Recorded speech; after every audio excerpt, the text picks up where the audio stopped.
Eldri borgarar í Ólafsfirði sitja ekki auðum höndum en í bænum fjölmargt í boði fyrir þennan hóp, en sem dæmi má nefna gömludansana, kórsöng, handavinnu, spilakvöld og bingo. Félag eldri borgara í Ólafsfirði hefur 80 til 90 meðlimi og starf á vegum félagsins vel sótt. Við hittumst einu sinni í viku svona reglulega, það samverustund í félagshúsin okkar. Húsið heitir nú Hús eldri borgara. Og við hittumst á föstudögum klukkan 2 og þá vorum við með bingo, kaffi og með því og svo erum við með kvikmyndasýningar og fræðslusýningar og hinn föstudaginn erum við með aftur kór, þá tekur kórinn lagið og syngur fyrir okkur og það verið að lesa sögur og segja brandara og svona og fólk, og maður manns gaman svo vill alltaf vera það og nú svo eru þær að hittast konurnar líka á þriðjudögum. Þær hittast þarna í húsinu og í saumaskap, prjóna og svona og svo var byrjað á því að hafa hitting á mánudögum með dans. Það nú svona bara að fara á stað það hefur verið bara mjög gaman og við förum svo í ferðir, við förum vanalega svona sumarferð, bara dagsferð, allur hópurinn og það hefur alltaf verið vel sótt. Við förum svona til skiptis vesturum eða austurum og núna 2 síðustu árin höfum við svo farið í aftur haustferð, 5 daga ferð í Unnarsdaga sem kallað Unnarsdagar í Stykkishólmi og alveg frábær staður að heimsækja og bara mjög gaman að skemmta sig þar. Og ég bara hvet alla eldri borgara að fara þangað og fá að upplifa það á skemmtun sem þar í boði. Það ég heyri að það gríðarlega margt í boði. Fólk duglegt að mæta og nýta sér þetta? Já, það hefur verið það. Við erum þó nokkuð margar í handavinnu á þriðjudögum. Við séum ekki svona 15 kannski.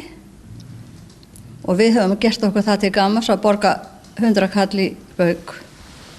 Og svo á vorin þá förum við út að borða.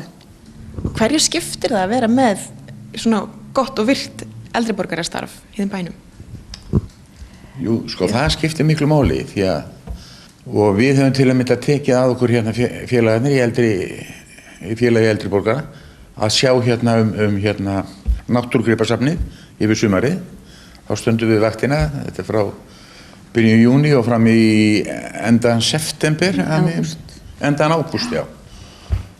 Og við bara svona röðum þessu niður á okkur og þetta gengur bara mjög vel og bara gott fyrir báða aðilar, bæði stjórnendur félagsins og náttúrugripafélagsins og eins okkur, hagnast allir á þessu. Og það mjög gaman og svo þetta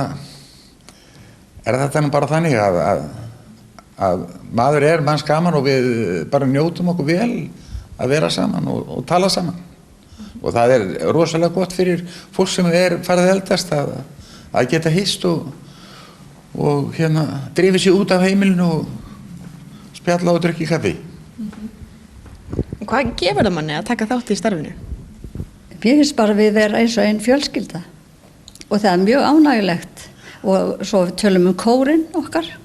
Við vorum nú í kór sem fjallabyggðakór með Siglufirðingum en það nú ekki núna eins og en svo erum við með kór hjá okkur.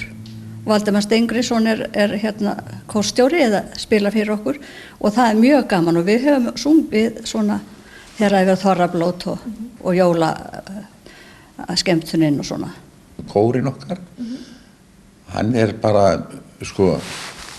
mjög góður kór.